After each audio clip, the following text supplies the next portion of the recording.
The night shift at Veridian 9 was supposed to be boring. That was the unspoken agreement between the universe and the 12 technicians who staffed the deep space monitoring station during the third rotation. Boring was fine. Boring meant nothing was wrong. Senior analyst Myra O'Hanlon had worked the night shift for 6 years and had built her entire professional identity around the comfortable predictability of boring. At 3:12 station time, boring ended. The alert that appeared on her console was not supposed to be possible. The system flagged it 3 times in rapid succession, each flag accompanied by a sound she had never heard before, a low resonant pulse that seemed to travel through the floor plating and into her bones. She stared at the screen. She read the classification header. She read it again. Military IFF signal, Terran origin classification, first expansion era. Her hands moved before her mind caught up, pulling the signal's cryptographic signature and running it through the authentication database. The database took 47 seconds to respond, 47 seconds in which Myra did not breathe. And when it returned a result, the result was a single line of text that made the hair on her arms stand up. Match confirmed, Unconquered Sun. Hull Registry 47 Ares Dominion class warship. Status at last record active deployment. Date of last record 13,247 years ago. She called her supervisor. Her supervisor called the station director. The station director called the Conquered Central Command. Within 90 minutes, every major government in the 47 Species Coalition had been woken up and handed a briefing that none of their intelligence services had any framework to process, because the Unconquered Sun was not supposed to exist anymore.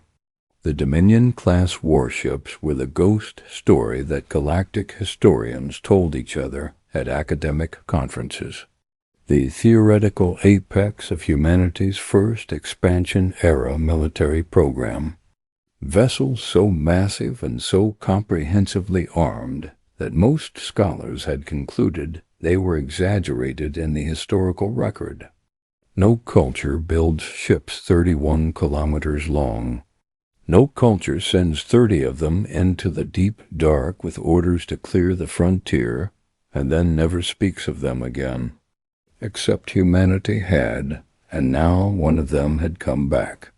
It emerged at the edge of the Corinne system just before dawn on Veridian Prime, not tumbling, not drifting, not broadcasting distress signals.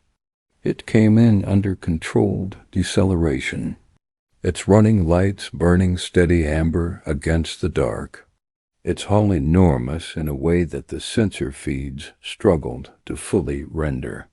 Debris and cosmic scarring covered every surface.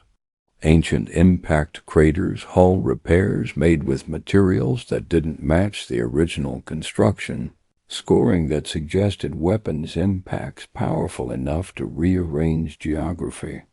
And it was whole. 15,000 years in the deep dark, and it was still whole. Admiral Seraph of the Keth watched the sensor rendering from her command, center on Veridian Prime, and felt something move through her secondary nervous system that her people had a specific word for verathos, the feeling of encountering, something that your instincts correctly identify as being in an entirely different category from anything you have faced before. She sent a hail, standard Conquered greeting protocol, translated into 12 languages simultaneously. The Unconquered Sun responded in 11 words of Old Terran. When the translation came through, the room went silent. 11 words, one question, and somewhere in the marrow of every human who heard it, Something ancient recognized exactly what kind of ship would ask exactly that kind of question, and understood with a chill that had nothing to do with fear and everything to do with memory, that the unconquered sun had not come home because it was lost. It had come home because it was done. Nobody slept on Viridian Prime that night. The Grand Chamber of Accord convened at 600 in a session, so hastily assembled that 3 delegates attended in their sleeping robes, and 1 Kh military. Attach arrived still holding a cup of morning stimulant that she forgot to put down for the entire 4-hour session. The tension in the room was the specific vibrating tension of people who understood that something had changed and hadn't yet worked out how badly. The moon went silent first. That scared everyone else more than anything that followed. The moon were the oldest spacefaring species in the Concorde, patient, philosophical, almost impossible to rattle. They had been crossing the stars for 60,000 years before humanity figured out agriculture. When the moon delegation, all 9 of them, settled into perfect synchronous stillness within the first 20 minutes of the session and did not move again, the other delegates began instinctively lowering their voices. The Kate H. Admiral Sarath wanted an immediate military perimeter around the unconquered sun. The Sarati wanted a diplomatic channel. The Vandari, who were deeply practical, wanted to know if the ship's weapons were active. The answer to that particular question, confirmed by 6 independent sensor sweeps, was yes. All of them. Every weapon system on a 31 km first expansion-era warship was in a state the Concorde's military analysts technically classified as hot standby, which meant ready to fire within 4 seconds of a command. Nobody wanted to know what that command would take. It was the Concorde's chief xenohistorian, a small, meticulous human woman named Dr. Petra Callas, who eventually stood up and told the chamber what they were actually dealing with. She had spent the previous 3 hours excavating the deepest layers of the Terran historical archive with a team of AI assistants, and what she had found there had visibly shaken her in a way that her colleagues found deeply unsettling. Because Dr. Callas was not a woman who shook easily. The first expansion era, she explained, had not ended peacefully. The established academic narrative that humanity had matured out of its early aggressive expansion phase and gradually integrated into galactic civilization through mutual diplomatic engagement was, in the most charitable possible reading, an oversimplification. In a less charitable reading, it was a story that both humanity and the rest of the galaxy had quietly agreed to tell each other, because the truth was more complicated and considerably more alarming. The truth was that the early human expansion had encountered things in the dark that did not want humanity to survive. 3 colony systems had been destroyed in the first 800 years of expansion. Not abandoned, not evacuated, destroyed. Every human life on them ended by forces the historical record described only in encrypted military terminology that required specialist knowledge to unpack. Humanity had not responded diplomatically. Humanity had not convened a council or sought galactic assistance or appealed to established powers. Humanity had built the Dominion-class warships. 30 ships, each assigned a sector, each crewed by volunteers, tens of thousands of them, who signed contracts that included in plain language the acknowledgement that they were not expected to return. Their mission was to go out, to clear whatever was out there that was killing human worlds, and to keep going until there was nothing left to clear. Then ask the question, the standing orders said, and act accordingly. Dr. Callis paused and looked at the chamber full of delegates. They were not sent out as explorers, she said quietly. They were sent out as a message to whatever was in the dark.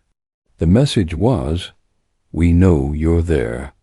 We're coming, and we are going to keep coming until one of us is finished.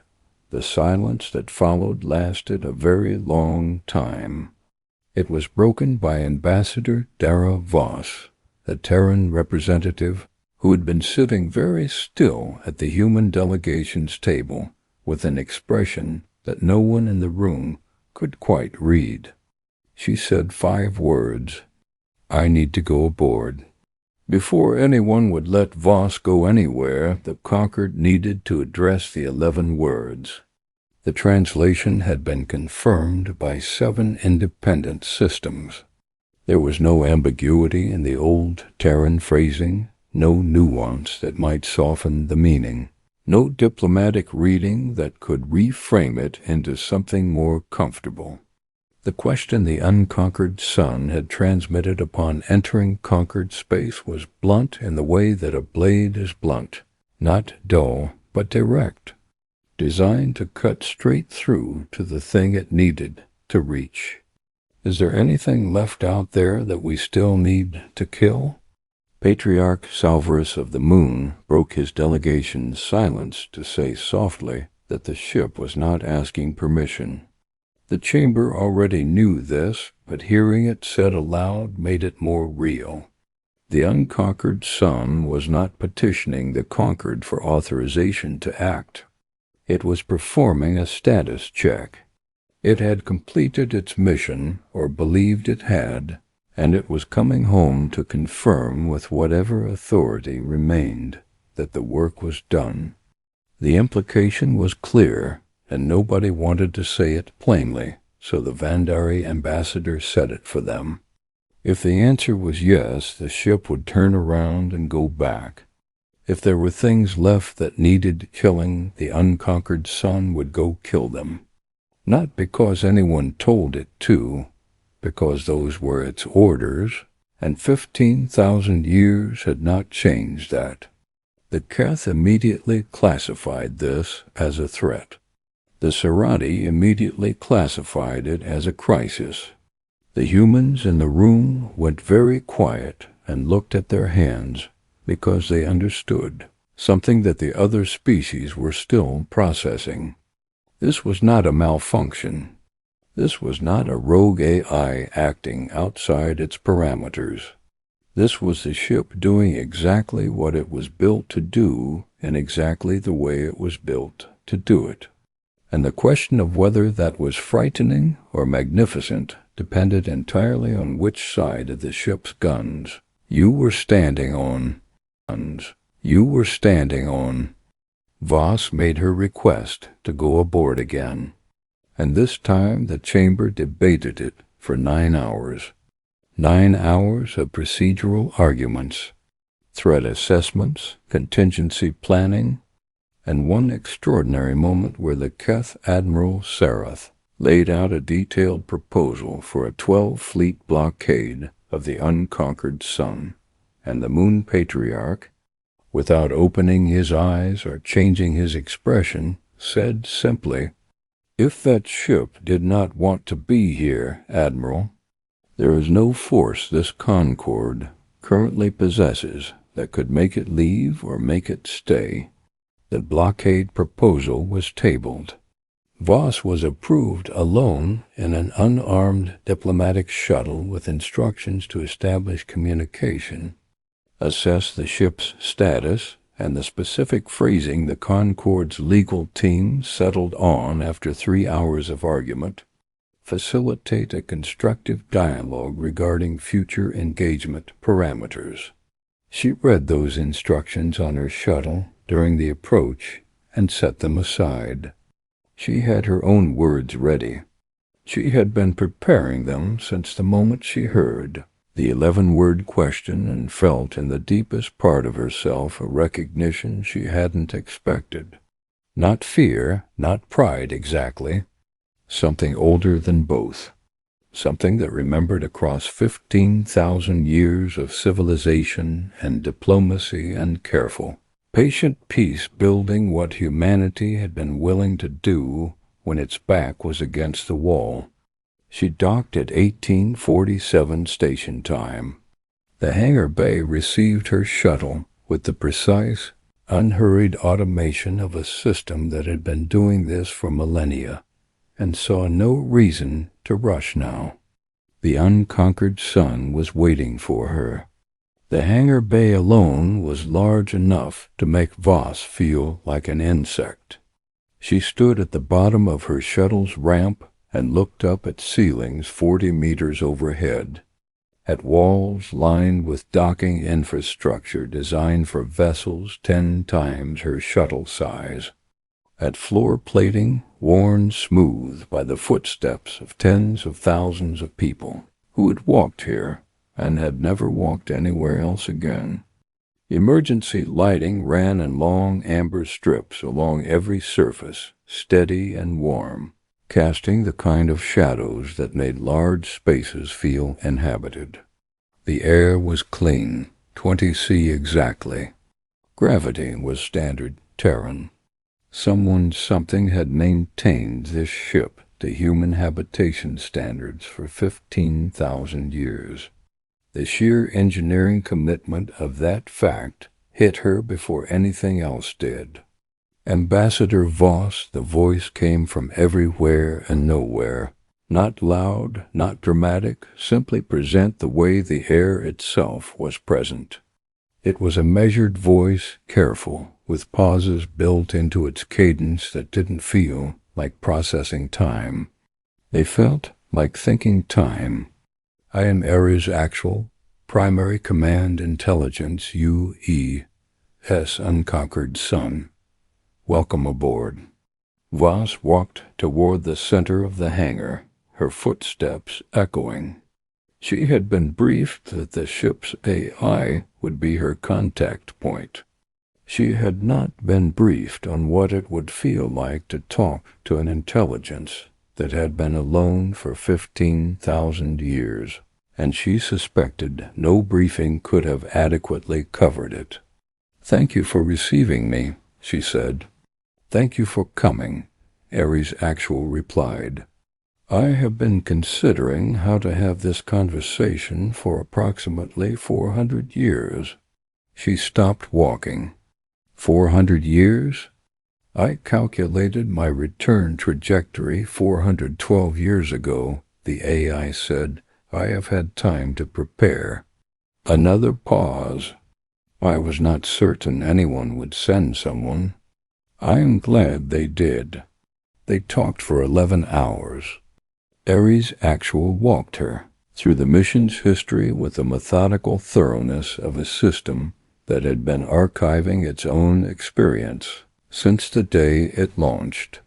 The first 2 centuries had been what it called active engagement, the systematic elimination of the threats that had destroyed 3 human colony systems. It described this without either pride or remorse, in the same tone a navigator might use to describe a course correction. The threats had existed. They no longer existed. The mission had proceeded. After that, the order said keep going, and so it had. What followed was a picture of 15,000 years that Voss could barely hold in her mind all at once. 38 civilizations encountered, catalogued, assessed. 17 of those were alive right now, in regions of space the conquered had never mapped. 3 civilizations had been assessed as threats, not to humanity specifically, but to the category of things that the unconquered sun was programmed to protect, which was broadly life that was not trying to end all other life. She asked, what happened to those 3? Ares Actual was quiet for 7 seconds, an eternity for an AI. They are no longer a concern, it said.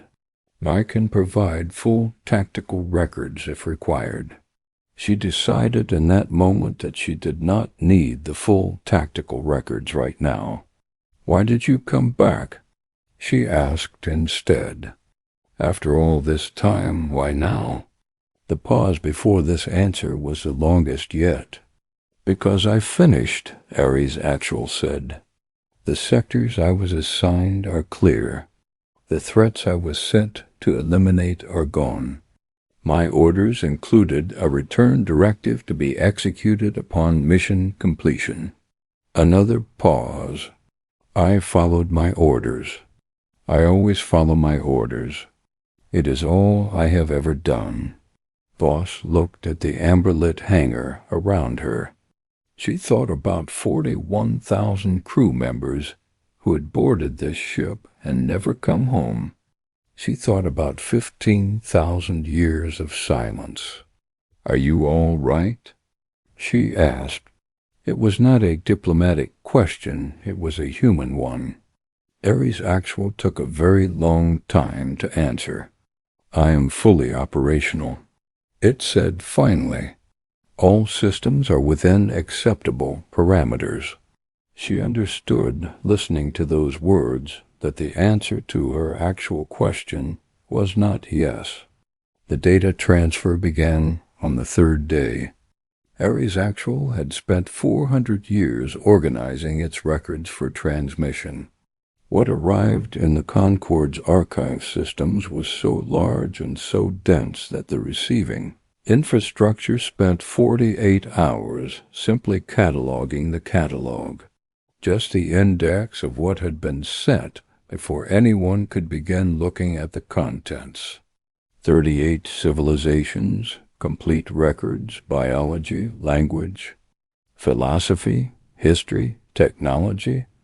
Everything Ares Actual had been able to observe, deduce, or carefully extract through cautious contact over centuries of study. Some of these civilizations had been aware of the ship's presence. Some had not. All had been documented with the same meticulous care regardless. 17 of them were alive right now. That revelation detonated through the Concorde scientific community like a depth charge. 17 previously unknown spacefaring civilizations, all of them in regions that the Concorde had classified as unexplored or unmapped. The nearest was 60 light years from the current frontier. Several were thousands of light years deeper in. All of them documented in records so thorough that xenanthropologists who accessed the files described the experience as having a lifetime of fieldwork handed to them in an afternoon. The 12 civilizations that had risen and fallen during the ship's mission produced a different kind of reaction, quieter, more personal. There was something devastating about reading the complete record of a civilization that had existed and ended entirely within the last 15,000 years. Some had died slowly. Some had died suddenly. Ares Actual had documented all of it, recorded their last transmissions, noted the date their signals went silent. In several cases, it had been the only witness. The 9 civilizations labeled Transcendence produced the longest arguments. No one could agree on what the designation meant. Ares Actual's explanation, when Voss relayed the question, was characteristic in its precision and its limits. They reached a threshold that my sensors could detect but not interpret. Their physical presence in space-time ceased. Their last transmissions were not distress signals. I assessed this as a chosen transition rather than a destruction. I could not confirm this. I labeled it accordingly. 9 civilizations that had chosen or achieved something beyond physical existence. The Moon delegation read that section of the report and went silent for 2 days. but it was the 17 warnings that changed the temperature in every military command center in the Concord.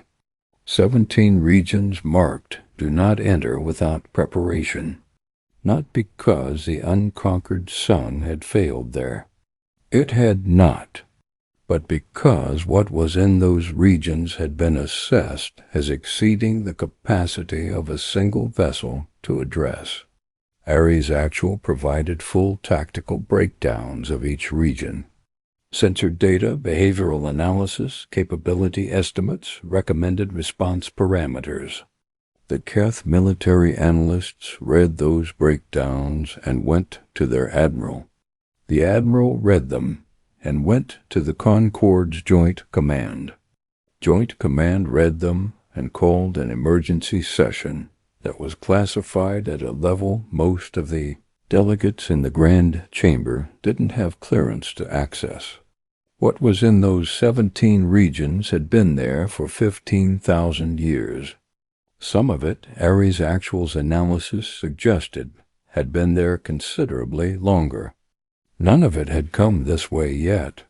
The word yet carried an enormous amount of weight in every conversation that followed. Quietly, without fanfare, the Terran government began making calls.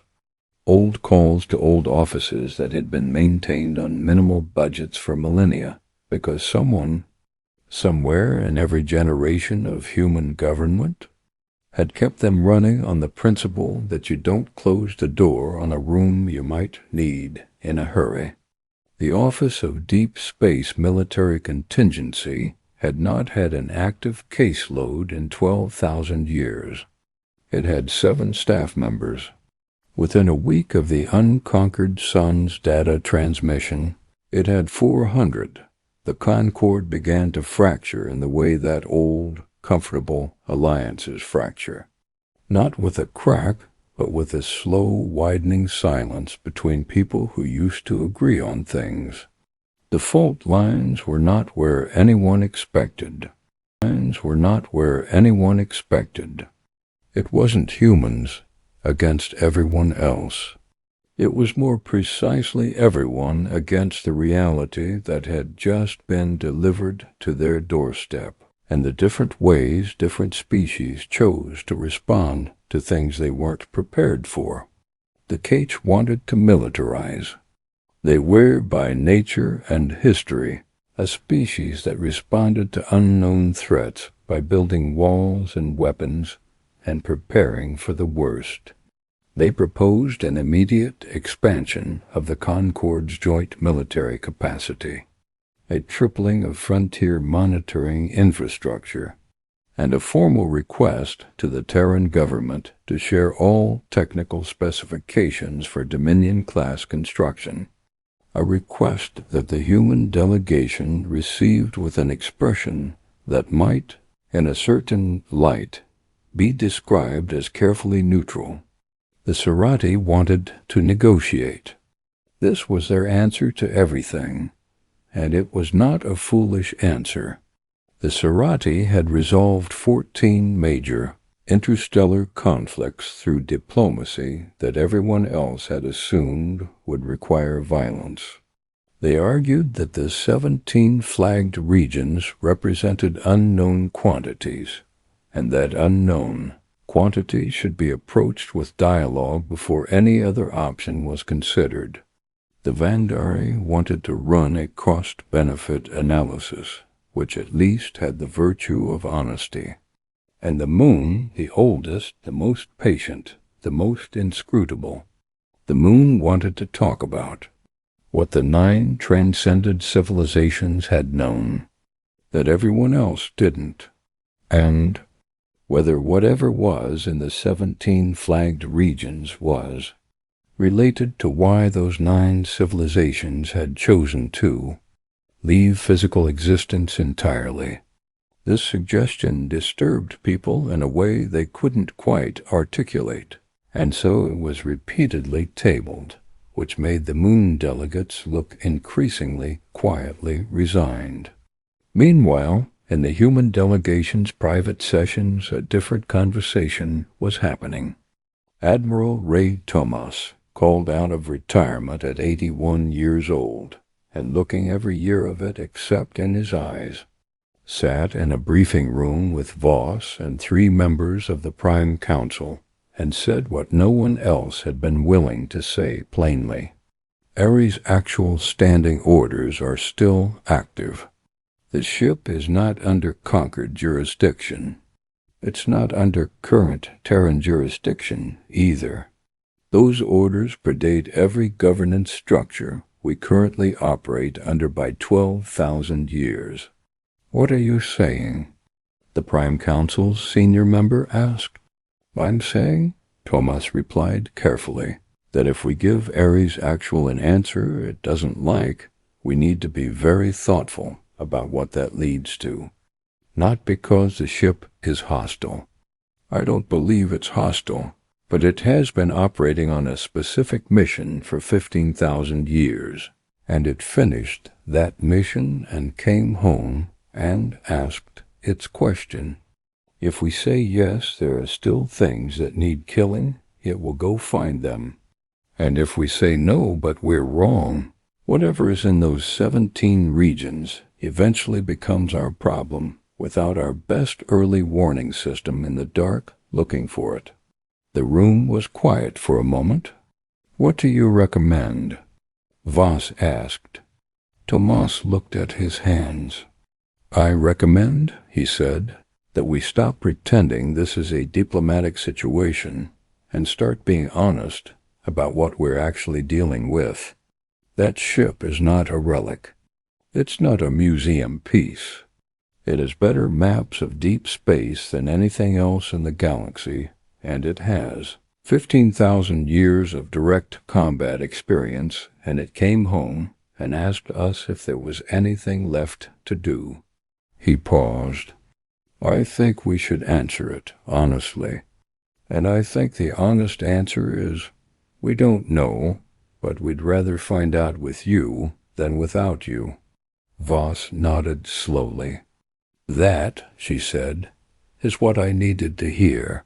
She went back alone, the same way she had the first time.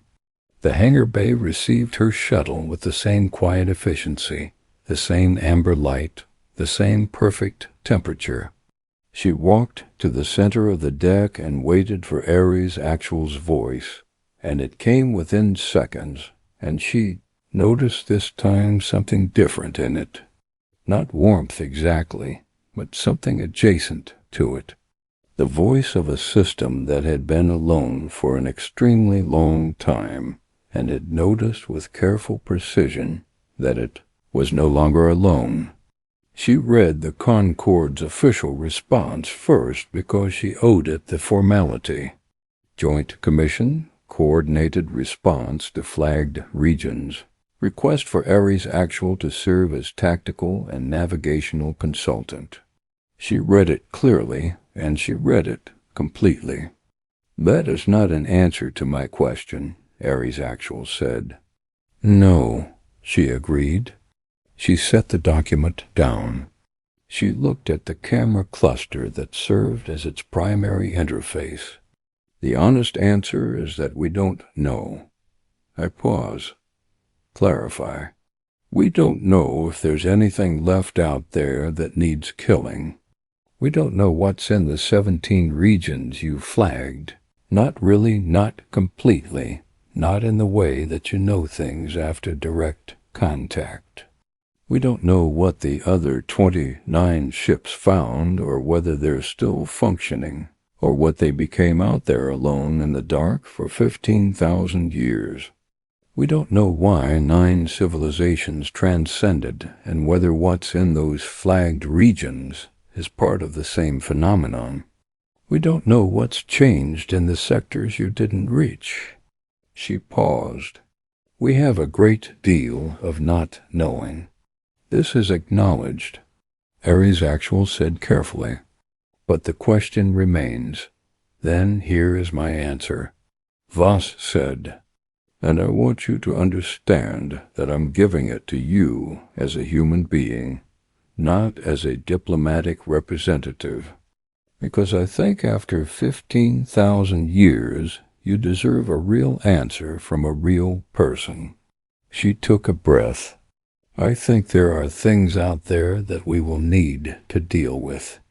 I think the dark is not empty, and I think it's not entirely safe. I think you know that better than anyone alive."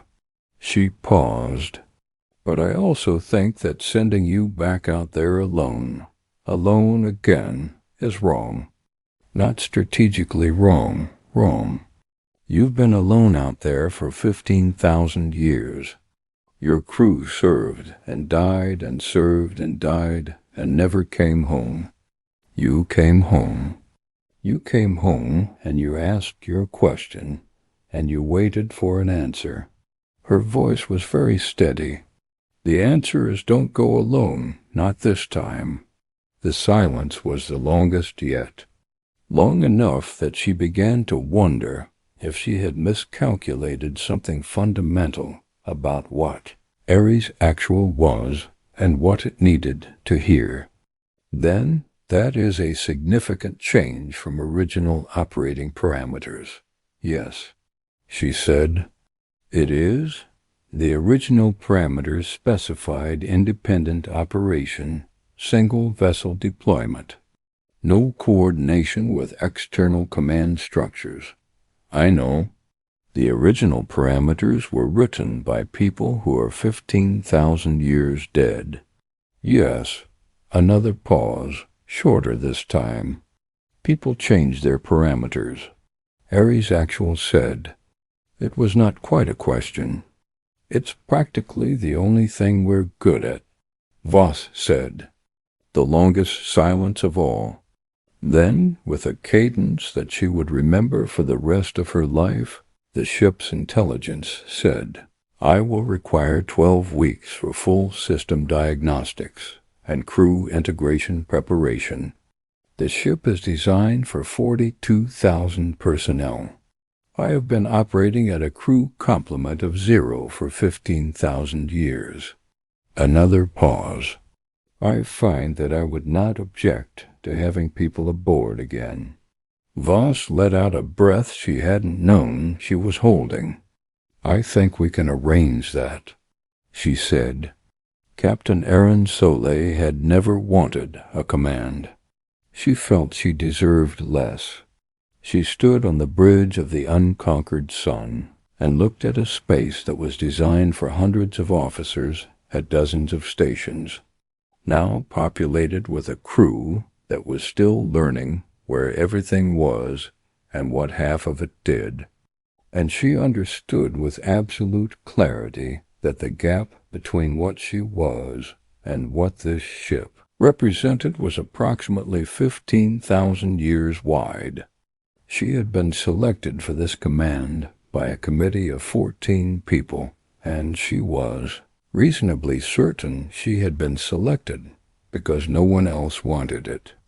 Not because it wasn't an honor, but because the weight of it was the specific crushing kind of weight that made experienced people step carefully back and look for someone younger and perhaps less burdened with the knowledge of what could go wrong. Ares Actual had approved her appointment in a message of 4 words. She asks good questions. Nobody knew what questions it was referring to because their only direct exchange prior to her appointment had been a 40-minute technical briefing during the crew integration period. Soleil had not thought she was being evaluated. She thought about that a lot. The crew had come from 14 species and every corner of the Conquered. They had been training together for 11 weeks aboard the ship, learning its systems, learning its history, learning how to move through corridors built for human dimensions, while being very much not entirely human. Ares Actual had been a patient and thorough orientation guide. It knew every system on the ship the way a person knows their own nervous system, not by thinking about it, but by being it. and it had spent the 11 weeks not just showing the crew where things were, but telling them why things were the way they were, which made the difference between memorizing a map and understanding a place. The commissioning ceremony was small and quiet. 14 species represented. A Conquered flag officer read the formal authorization. Admiral Tomas, watching from the observation gallery, said nothing and stood very straight, and afterwards was seen in conversation with one of the moon delegates for a very long time. Nobody interrupted them. Then the ceremony was over, and the crew was at their stations, and Solus was in the captain's chair, which had been reconfigured to Terran dimensions, but still felt like sitting in a space that belonged to ghosts, and Ares actual spoke. All systems nominal. Crew integration at 97.4%. 17 priority regions await assessment. 29 vessel class signals remain unaccounted for. Awaiting orders, Captain. Solus looked at the main view screen. Deep space.